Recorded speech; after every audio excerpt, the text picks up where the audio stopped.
make or break day for the sword I've been working on for the last 3 weeks. I clayed it up last weekend and I've been letting the clay dry all week. And yesterday evening I stuck it in the forge and kind of cycled the heat and cured the clay. Everything's stuck on here real good, it's nice and hard. So yeah, it's make or break day. Heat treat this thing and see what's going to happen. I am heat treating in water, and I had to build this makeshift tub. I just had a piece of OSB board laying around and I screwed together a box and I lined it with a waterproof tarp, and that's going to be my my quench tank. And right over here I got some boards ready to go. So I'm going to quench it, and while it's still hot I'm going to get it in the boards so it can cool off the rest of the way and hopefully stay straight.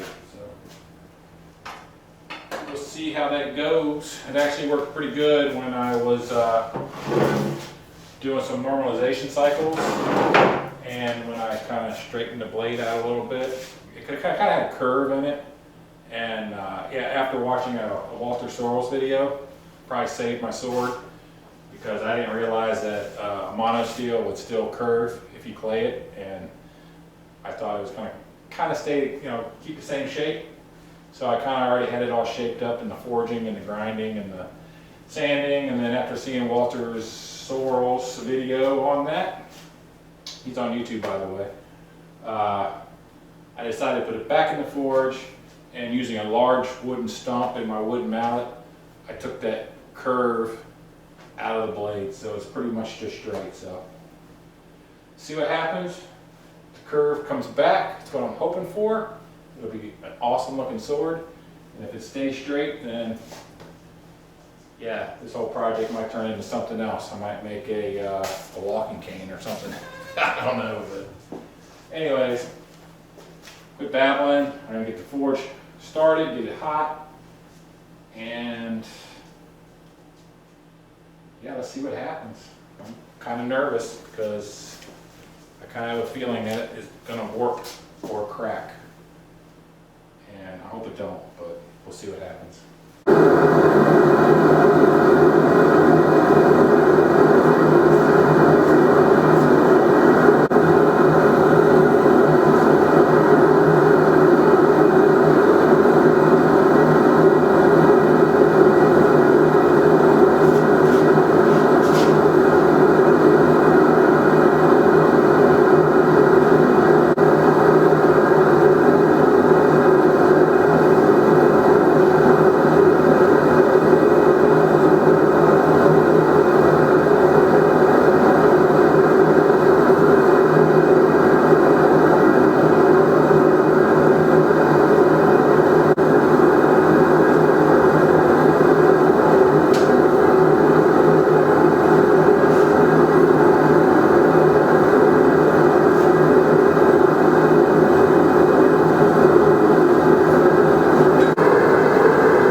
so it did work, and I'm hoping it was still hot enough to cool down straight. Stupid board. Stupid board had a crown in it, but whatever. Did curve.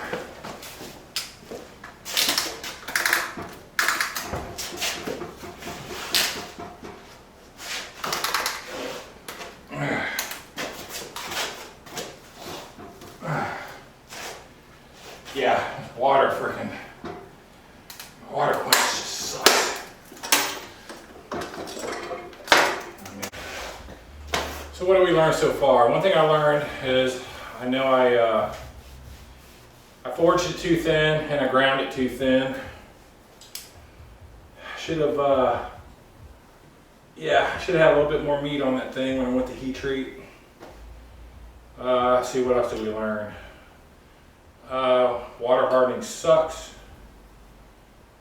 So, I don't know.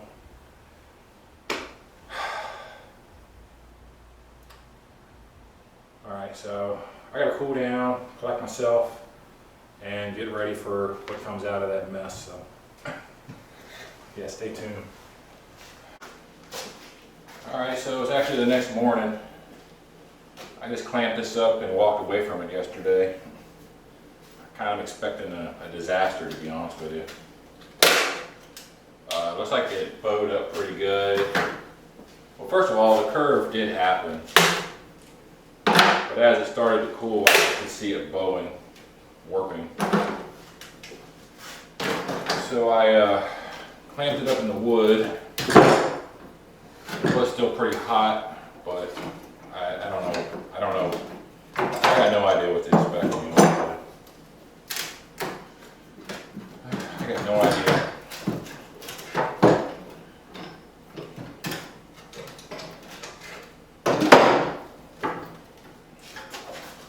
But I'm not too optimistic.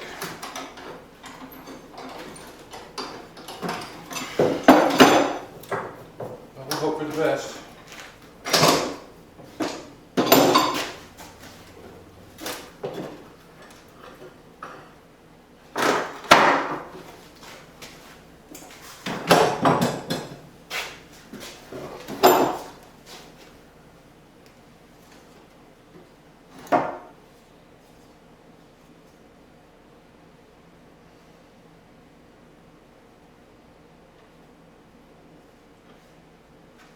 So,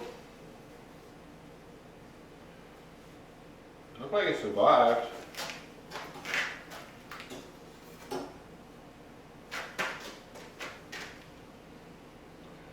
The curvature is really nice. There is a bow in it, but I'm pretty sure it's just like right in here. I might be able to temper that out.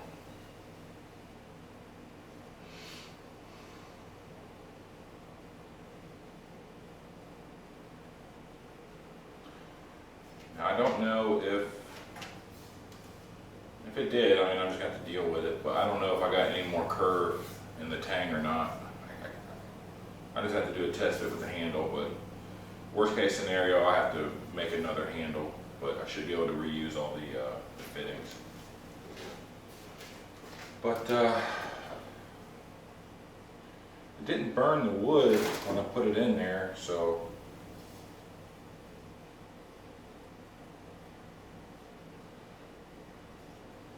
I don't know. All in all, it did survive, but you can see the bow in it right in here. So I guess it's going to be a matter of a little bit of temper work. Let's see if the edge got hard. I did. I had to run this thing in the heat. Oh yeah. So the edge is hard. I don't know how good of a job that cement did. because it kind of busted off in a couple of sections. But it did leave a Hamon line.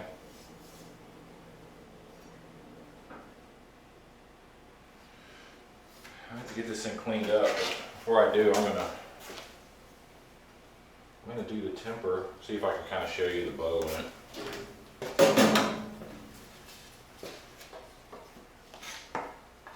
So up in here, it looks pretty good, but right around in here, it started to bow. So, I mean, that's not perfectly straight, but it does kind of exaggerate where the bow started.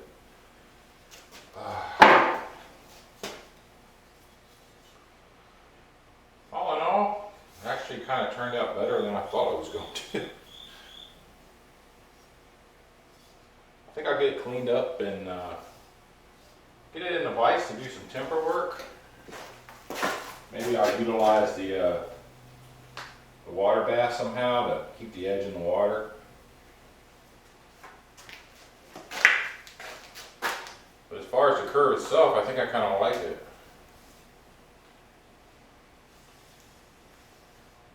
I probably could have even had this just straight and not down a little bit, but either way. Alright, so there it is, it's unpackaged. Now I'm going to get on to doing some tempering. Well, this is an epic fail.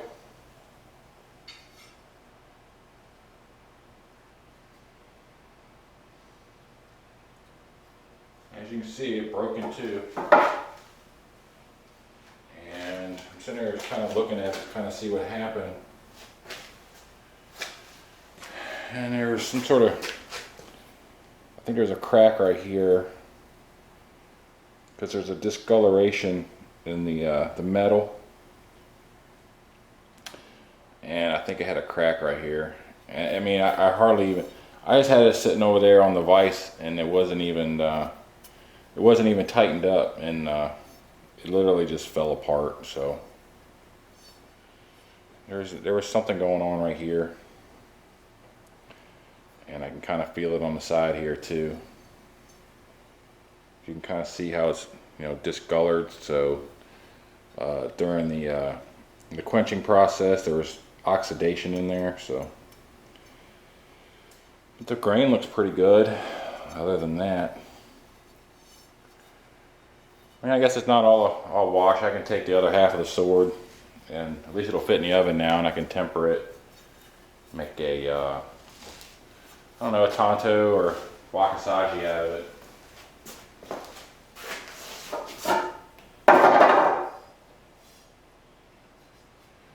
But I don't know. I might go ahead and reharden it now, because to be honest with you, after messing around with it, I really didn't feel like the tip hardened at all. And that probably would explain why it didn't get much curve. But everything else hardened real nice.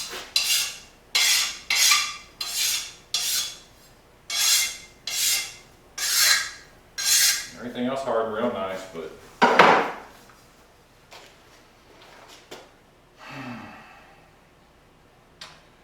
well, I guess there's no sense in crying about it, but thought about welding the tang onto here, and that would make a nice Wakizashi, but it wouldn't be worth doing. But maybe I'll go ahead and make a Tonto out of it, save all my fixtures for another attempt. Probably just use a different steel.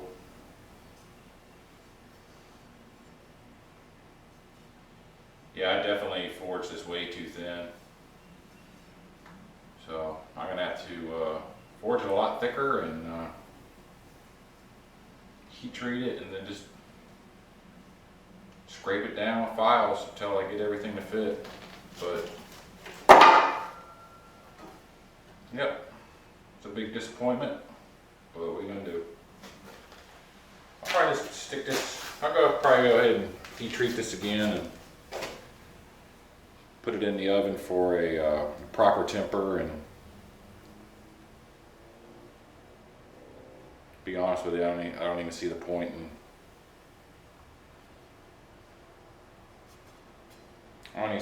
playing it at this point. I don't know. It's just epic fail. So, I don't even know if this steel is worth fooling with at this point. I mean, this thing could have cracks in it in other places that I can't see.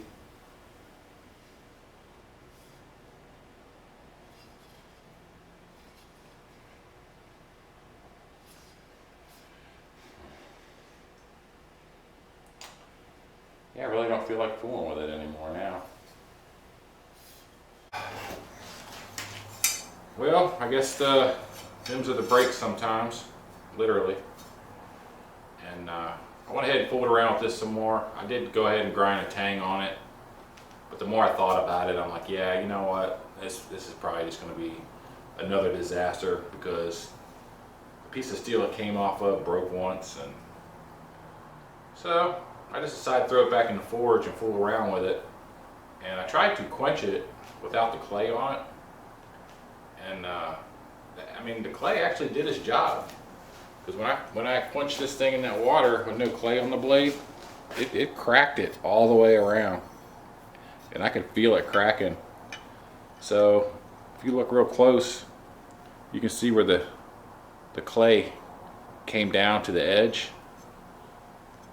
I mean, that actually did its job and it worked. So I mean, that they really knew what they were doing. So those are basically just stress reliefs, you know. They just cool down that much fraction of a second slower to keep these cracks from happening. So they did work, because when this thing hit the water without any clay on it, it was pretty crazy. So yeah, but anyways, I'll save this end for my second attempt. So I'll have to forge the second attempt, at least the tang part, to these dimensions, so all my fixtures and furniture will fit. So we are going to press on, and just going to have to decide what kind of steel I want to use. I got plenty of spring steel, but I know I can do it with spring steel, but I don't want to, because I was trying to get a really nice hamon, and spring steel just does not hamon very well. So I might look into buying a piece of 1070 or a piece of 1080 and using that. So we'll see. I'll kick it around in my head. I'll do some pricing and shipping and all that. So, you know, it have to be probably at least a 48-inch piece by 2 inches by 3/8 or something like that to get the blade size I want. The forge, all in all, it did okay. I probably really should have had 3 burners on it, because there was like a void in between, and it took me a while to get the entire blade up to critical temperature. But that was starting with a cold forge too. If I would have preheated the forge for about a half hour or so before I started to heat treat, that probably would have went faster. And I want to stop babbling, let y'all get back to your day. And yeah, that was a neat little experiment. But all is not lost. I have all the fixtures and the furniture and all that stuff. I got raised skins in the mail.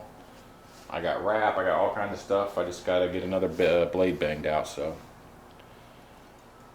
you know, if I put my nose to the grindstone, something I can probably bang out in a weekend, and, you know, have another week for filing and getting it ready for heat treat. But